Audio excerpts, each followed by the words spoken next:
আমি তোমাদের বাড়ির চাকর শ্যাম গাঙ্গুলির কালো রোগা অশিক্ষিত আমি। এসেই বুঝেছিলাম যোগ্য নই আমি ঠাকুর বাড়ি, যোগ্য নই আমি অভিজাত। হ্যালো বন্ধুরা, কেমন আছো সবাই? আশা করি সবাই খুব ভালো আছো। অনেক দিন বাদে আমার চ্যানেলে একটি নতুন ব্লগ ভিডিও নিয়ে আসলাম। যদিও এটি একেবারেই ব্লগ ভিডিও বলা ভুল, এটি একটি নতুন স্বাদে নতুন ধরনের একটি উপস্থাপনা।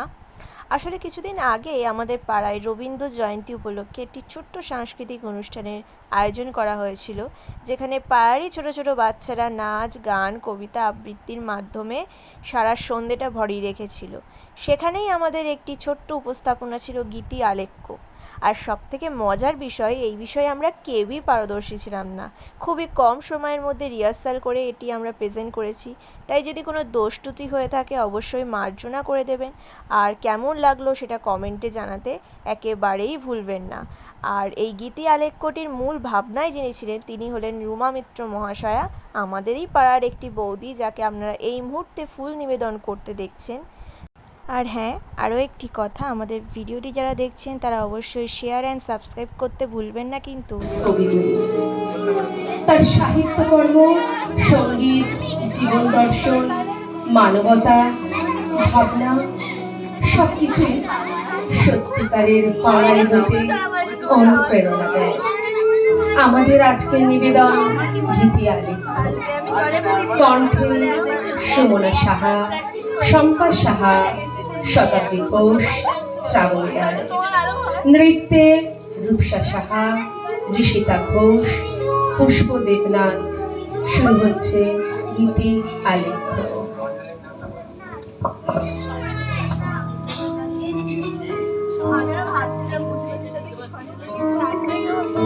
জোড়াসাঁকোর বিখ্যাত ঠাকুর পরিবারের যতীন্দ্রনাথের স্ত্রী আমি। বিয়ে যখন হলো তখন কত বয়স? পুরো 9।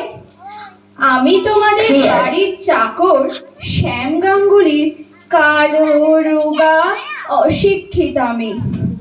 এসেই বুঝেছিলাম যোগ্য নই আমি ঠাকুর বাড়ি, যোগ্য নই আমি অভিজাত শিক্ষিত নতুন দাদার।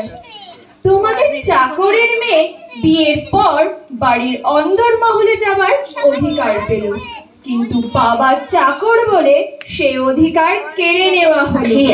তিনিও যে আত্মীয় সেটা ভাবার মতো উদারতা তোমাদের বাড়িতে ছিল না কোনো দিন। তোমাদের দয়ায় আমাদের সংসার চলতো, আর তোমাদের উচ্ছিষ্ট ভোজনেই আমাদের ঘূর্ণিবৃত্ত হতো। বিয়ের পর স্বামী ব্যস্ত, শিক্ষিতা মেজ বৌঠানের গানের মজলিসে অথবা নাটকের নায়িকাকে নিয়ে প্রেমালাপে, আর আমার রাত কাটতো আদরে উপবাসে। দিনের পর দিন, রাতের পর রাত শুধু অপেক্ষা, কিন্তু উনি ফিরতেন না। কোনো প্রাণ প্রতিষ্ঠা হলো না আমাদের সম্পর্কে। বড্ড সাজানো ছিল সম্পর্কটা। রান্নাঘরে প্রতিনিয়ত গঞ্জনা সইতে হতো সন্তানহীনতার দায়। বাজা বলতো সবাই। আমি যে চাকরের মেয়ে, স্বামীর অযোগ্য বারবার মনে করিয়ে দিয়ে আমার বুককে রক্তাক্ত করে তুলতো। মেজ দাদার সেই কথাটা আজও মর্মে মর্মে বাজে। চাকরের মেয়ে হয়েছে জ্যোতির বউ, এ বিয়ে কোনো দিন মঙ্গলের হতে পারে না। কেন করেছিলেন বিয়ে? আমি তো কোনো দিন তোমাদের বাড়ির বউ হতে চাইনি, শুধু নিজেদের স্বার্থ সিদ্ধির জন্য। তোমরা ব্রাহ্ম ছিলে বলে হিন্দু ঘরের যোগ্য শিক্ষিতা কন্যা তোমাদের ঘরে বিয়ে করত না, তাই অগত্যা এই চাকরের মেয়েই ছিল সম্বল। এ সত্যতা সবাই বুঝতো, কিন্তু অস্বীকার করত।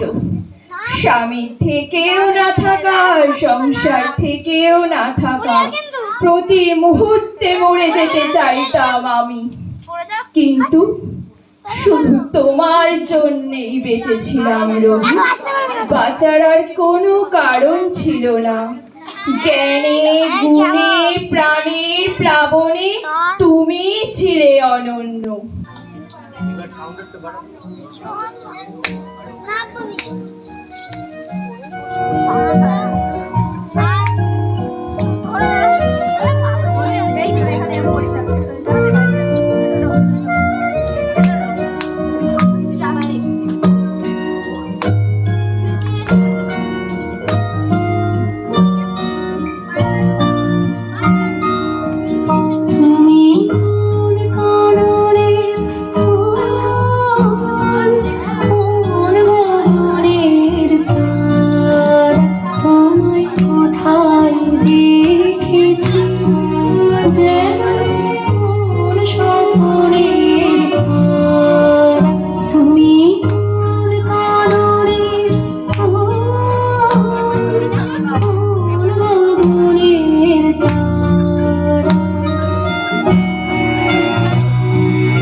নন্দনকানন যেখানে কাছে টেনে চুমু খেয়েছিলে, সারা শরীর কাঁটা দিয়ে উঠেছিল একটা ভয়ে, একটা আবেগে।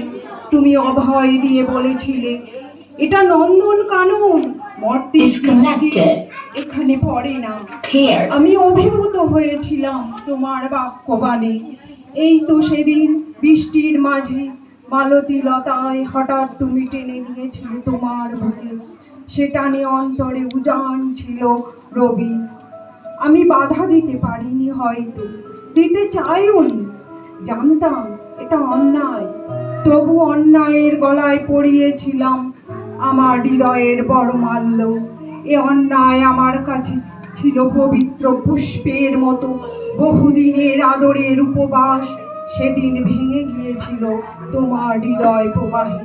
ফুরিয়ে যায়নি তোমার অধরা বিদেশ।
ব্যথিত হৃদয় আছে বিছায়া তোমার পথে সুজন ছায়াতে নয়নে জাগিছে করুণ রাগিনী শ্যামল সুন্দর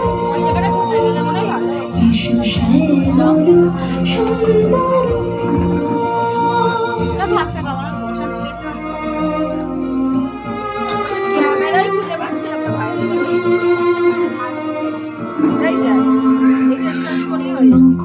মুকুলো রেখেছে গাঁথিয়া বাজিছে অঙ্গনে বিরান বাঁশরি মুকুলো রেখেছে গাঁথিয়া বাজিছে অঙ্গনে বিরান বাঁশরি আলো সাথে তোমার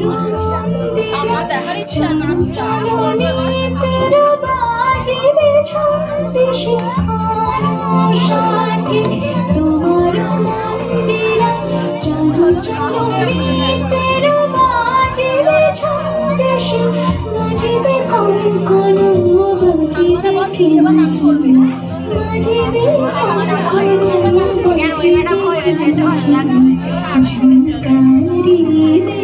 কঙ্কন শ্যামল সুন্দর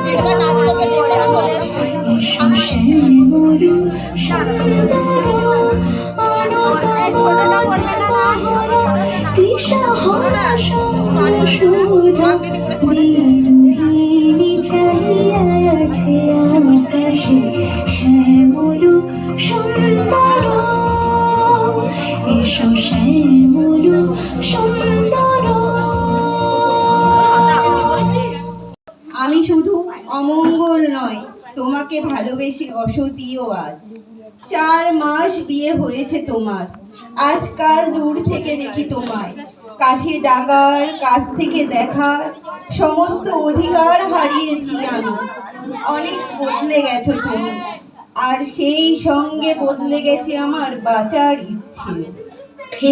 আগে প্রতি দুপুরে ছুটে আসতে কবিতা নিয়ে, আমার হৃদয়ে ছন্দ তুলে তুমি বলতে এই কবিতা শুধু তোমার আর আমার।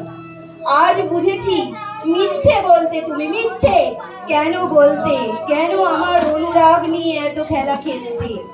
আজও তোমার অপেক্ষায় থাকি রবি, তোমার পায়ের শব্দ হৃদয়ে অনুভব করি। এই বুঝি তুমি এলে শ্রাবণের বাড়ি ধরার মতো, ছুটে আসি দরজায় প্রতিবার। কিন্তু কোথায় তুমি, তুমি যে আর আমার নেই, সে কথা বারবার ভুলে যাই। আমার শেষ আশ্রয়টুকু আজ নিরাশ্রয় হয়ে গেছে। একটা গভীর একাকিত্ব ঘিরে ফেলেছে মৃত্যুর অন্ধকারের মতো। ছুট দিয়ে আবার হাহাকারে লুকিয়ে বালিশে মুখ গুজে। তোমার ভালোবাসাতে জীবন সার্থক, তাই তা হারিয়ে বেঁচে থাকার আর কোনো অর্থই পাই না।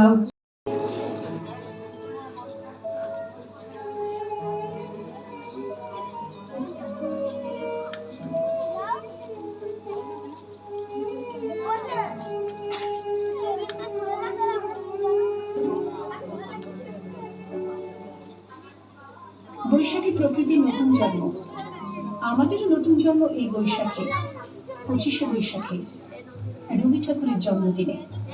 দেখতে হয় না ক্যালেন্ডার, জিজ্ঞেস করতে হয় না তারিখটা কবে। আগে থেকে বুকের মধ্যে সাড়া ওঠে, 25শে বৈশাখ আসছে, রবি ঠাকুরের জন্মদিন। জন্মদিন পর জন্মদিন ফুরোয় না, রোজই তার জন্মদিন। 25শে বৈশাখ রোজই, প্রতিদিন প্রতিনিয়তই তার সঙ্গে আমাদের চলাফেরা মেলামেশা।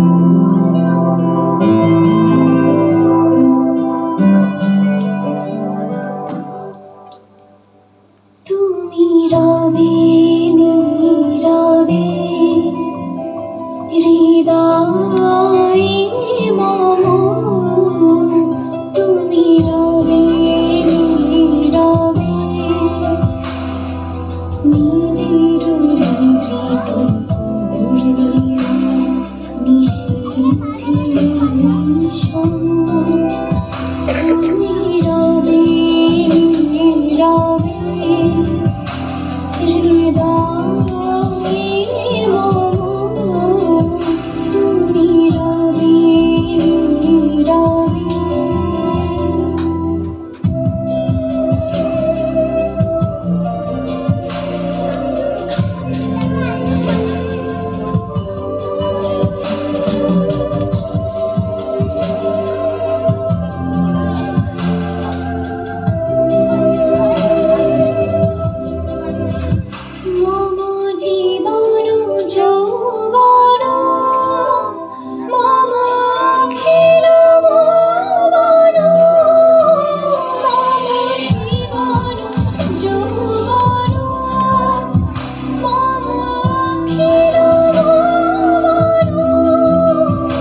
কিন্তু বিশ্বাস করো, আমার কোনো ছলনাই ছিল না।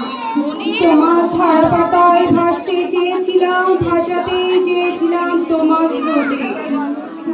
কিন্তু তুমি পরিময় পাখির মতো এলে, আবার আরো গভীর উষ্ণতায় আহ্বানে বয়ে গেলে নিরুদ্দেশে। সব কি করে ভুলে গেলে তুমি সেই আলিঙ্গন, সেই বৃষ্টির স্রোত, বিকেলে মধুর চুম্বনের স্মৃতি, নন্দন কাননে সেই অমল সকাল, কবিতা পাঠে সেই নতুন দুপুরের বারান্দায়, সেই পরিনীল বিকেলে ছাদে সেই স্নিগ্ধ সন্ধ্যায়। সবই রেখে গেলাম তোমার আর নতুন বৌঠানির তলে। ওগুলো ওগুলো এখন বিষের মতো লাগে রবিহীন জীবনে, শুধু চিত্র অন্ধকার। আজ এই অসুখীর বিদায়, আমার চিঠিখানি পড়ে জ্বালিয়ে দিও আমার চিতার সঙ্গে। আমার স্বাধীন নন্দন কানন আজ আদরের অভাবে শুকে গেছে। কটা মরা পাতা লেগে আছে শুকনো ডালে, আবার আমার মতো অকালে ঝরে যাবে বলে প্রতীক্ষায় ভোর ঘুরছে। তারা হয়তো আদর পেলে আরো কিছুটা দিন বাঁচত, আরো কিছুটা দিন বাঁচত নন্দন কানন, আরো কিছুটা দিন বাঁচতাম আমিও।